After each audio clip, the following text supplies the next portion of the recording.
Very good day to all of you. दोस्तों, आज हम पढ़ेंगे सेंट्रल ऑर्बिट सीरीज में हमारा लेक्चर नंबर 8 और ये हमारे लिए most most most important topic है। How to find out the orbit equation in polar form when force law is given.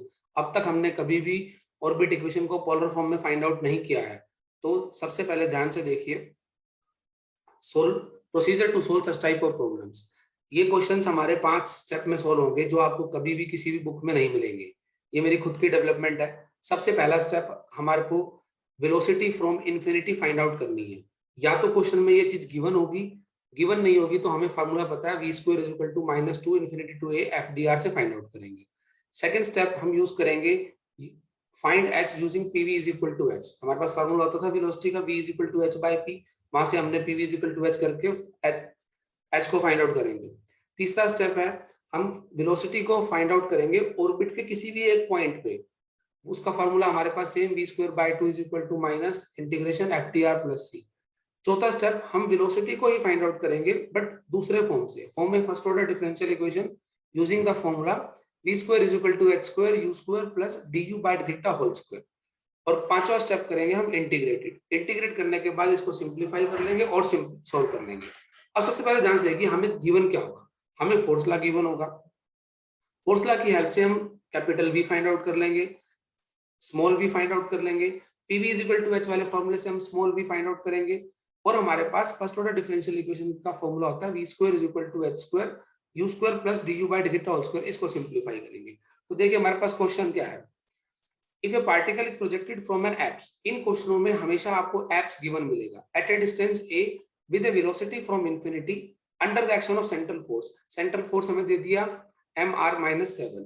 Prove that the orbit is r square a square cos 2 theta. ध्यान दीजिए, आपको जो orbit निकालना है वो polar form में निकालना है। अगर फोर्स लॉ गिवन होता, ऑर्बिट फाइंड आउट करना होता तो हम पैडल फॉर्म यूज करके कर लेते, लेकिन हमें यहाँ फाइंड आउट करना है पोलर फॉर्म के अंदर। और हम यहाँ पर differential equation of polar form क्यों नहीं यूज कर रहे। अगर वो यूज करेंगे तो हमारे पास सेकंड ऑर्डर डिफरेंशियल इक्वेशन होगी और सेकंड ऑर्डर डिफरेंशियल इक्वेशन को सिंप्लीफाई करना कंपैरेटिवली डिफिकल्ट है as comparison to first order differential equation. तो सबसे पहले पहला स्टेप फाइंड आउट करो, find capital V that is velocity from infinity by the formula. क्योंकि हमें f गिवन है mr-7, इसको हम सिंप्लीफाई करेंगे। m हमारा मास है, तो जो हमारे पास कैपिटल F होता है वो होता है force per unit mass, m divide चला जाएगा और हमारे पास F आ जाएगा लैम्डा r⁻⁻⁷। सिंप्लीफाई करो यहाँ पे, तो हमारे पास v square integration very easy, एक ऐड करके एक सब्ट्रैक्ट कर दो, लिमिट्स पुट कर दो इंफिनिटी टू a। हमारे पास v स्क्वायर की वैल्यू आ गई लैम्डा बाय 3a⁻6 और ये हमारे पास बन गया हमारा पहला स्टेप कि हमें v फाइंड आउट करना था। v फाइंड आउट कर लिया। उसके बाद हम चलते हैं दूसरे स्टेप पे। हमें पता है हमें h निकालना है using pv is equal to h फॉर्मूले से। अब ना तो हमें p पता है ना हमें velocity at R point orbit पता है, लेकिन हमें एक कंडीशन पता है। क्या पता है? x। एप्स के ऊपर हमारे पास जो p है वो हो जाती है r, रेडियस वेक्टर के इक्वल। जो स्मॉल v है वो बन जाती है कैपिटल V, यानी कि वेलोसिटी फ्रॉम इंफिनिटी। तो वो कंडीशन यूज करो आप, at an apse p is equal to a, v is equal to capital V। हमारे पास यूज करते हैं h की वैल्यू क्या हो जाएगी, p की जगह a कर दो, स्मॉल v की जगह कैपिटल V कर दो। स्मॉल v की वैल्यू हमने स्टेप 1 से निकाली है, उसको सब्स्टिट्यूट कर दो स्क्वायरिंग करके और हमारे पास सिंप्लीफाई करो h आ जाएगा। हमारे पास सेकंड स्टेप क्लियर हो गया। थर्ड स्टेप हमने निकालना था कि find velocity at any point in the orbit using the simple formula of velocity when force law is given. तो हमारे पास ये फार्मूला हो गया, वैल्यू पुट करो, सिंप्लीफाई करो, वही -6/6। पर अब की बार जब इसको सिंप्लीफाई करेंगे तो हमारे पास प्लस में c कांस्टेंट आया क्योंकि लिमिट नहीं है। जब लिमिट नहीं है, कांस्टेंट c है, तो उसको सिंप्लीफाई कैसे करेंगे?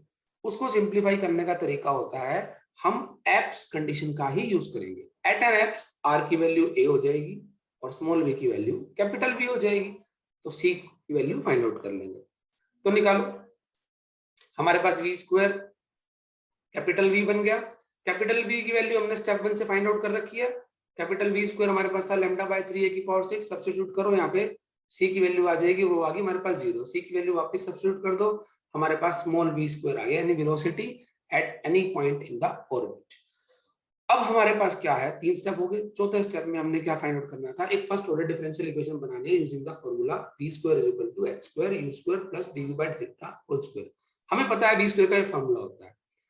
अब क्या करेंगे, हमने v की वैल्यू निकाली है at any point in the orbit, उसको सब्स्टिट्यूट कर दो। सब्स्टिट्यूट कर दिया हमने यहाँ पे और सिंप्लीफाई कर लिया। सिंप्लीफाई करने के बाद हमें du बाई डी थीटा में एक इक्वेशन बनानी है।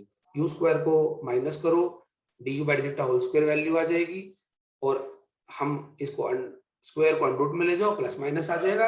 यू के केस में हम मोस्टली पॉजिटिव साइन लेके चलते हैं, तो du बाई डी थीटा की वैल्यू आ गई हमारे पास दिस, और इसको वेरिएबल सेपरेबल कर लो। हमारे पास ये एक फर्स्ट ऑर्डर डिफरेंशियल इक्वेशन बन गई जिसको हमें सिंप्लीफाई करना है। अब हमें हमारा स्टेप क्या रह गया, फिफ्थ, इसको इंटीग्रेट कर दो, सिंपल इंटीग्रेशन। जैसे इसको इंटीग्रेट करोगे, sometimes it is difficult to solve this type of integration, तो आप क्या करोगे, इसको आर में कन्वर्ट कर लो। u is equal to 1 by r, du by D theta को dr बाय डी थीटा में कन्वर्ट करके क्वेश्चन आर में बन जाएगा। अगर आर में सिंपली इंटीग्रेट हो सकता है तो आर में कर दो, यू में हो सकता है तो यू में कर दो। उसके लिए आपका +2 का इंटीग्रेशन बहुत जरूरी है। अब इसको इंटीग्रेट करना है, मैं इसको इसी वैसे इंटीग्रेट कर सकता हूँ। अब ध्यान से देखिए, हमारे पास u4 है, नीचे डिवाइड में u है, मल्टीप्लाई a स्क्वायर u से मल्टीप्लाई एंड डिवाइड करो। अब ये आपको बुक्स में नहीं मिलेगा, इसके लिए आपको अपना IQ लेवल इंक्रीज करना पड़ेगा। इंटीग्रेट कर दिया मल्टीप्लाई एंड डिवाइड करके। अब देखो a स्क्वायर u स्क्वायर को अगर मैं पुट करूं तो मेरे पास a square u du dt में कन्वर्ट हो जाएगा, तो मैं यही सब्स्टिट्यूट करूंगा। सब्स्टिट्यूट करने के बाद मेरे पास a स्क्वायर u du बन गया dt बाय 2। सब्स्टिट्यूट करो इसकी वैल्यू, सब्स्टिट्यूट करते ही हमारे पास इंटीग्रेशन आ गया ये। और हम सभी को पता है 1 by x under root x square minus 1 का इंटीग्रेशन होता है सीकेंड इनवर्स x। यहाँ सब्स्टिट्यूट कर दो, ये बन जाएगा सीकेंड इनवर्स t। t की वैल्यू क्या है, a स्क्वायर u स्क्वायर, वापस पुट करो, एक और कांस्टेंट आ गया c1। अब इस कांस्टेंट की वैल्यू भी कैसे फाइंड आउट करेंगे, सेम एप्स कंडीशन यूज करके। u को कन्वर्ट कर दो r में, r में कन्वर्ट करते हैं हमारे पास क्वेश्चन ये बन जाएगा, क्योंकि u की वैल्यू होती है 1 बाय r। अब एप्स कंडीशन लगाओ initially, at r is equal to a theta 0, क्योंकि कोई भी एंगल नहीं बनेगा। अब ध्यान से r की जगह पुट कर दो, a स्क्वायर से a स्क्वायर कैंसिल हो जाएगा, सेकंड स्क्वायर 1, इसकी वैल्यू भी 0, तो c1 0 आ गया। सब्स्टिट्यूट इट अगेन, हमारे पास second square inverse a square r square to theta आ गया। अब सेकंड इनवर्स को कोस इनवर्स में बदलोगे तो क्या बन जाएगा, रिवर्स हो जाएगा, r square by a square, क्योंकि हमें तो पोलर फॉर्म बनानी है, पोलर फॉर्म आ चुकी है, लेकिन हमें शो दैट वो करना है, तो इसलिए हमें शो दैट की तरफ जाना पड़ेगा। कोस इनवर्स है, उधर जाएगा तो कोस टू थीटा बन जाएगा, तो सिंप्लीफाई करो, हमारे पास बन गया r square a square cos two theta. इस तरह से इन 5 स्टेप का यूज करके हम अपने क्वेश्चंस को सिंप्लीफाई कर सकते हैं। This video is very very important for exam point of view. So अगर आपको ये वीडियो समझ में आई है तो आप इस वीडियो को लाइक करें और इस चैनल को सब्सक्राइब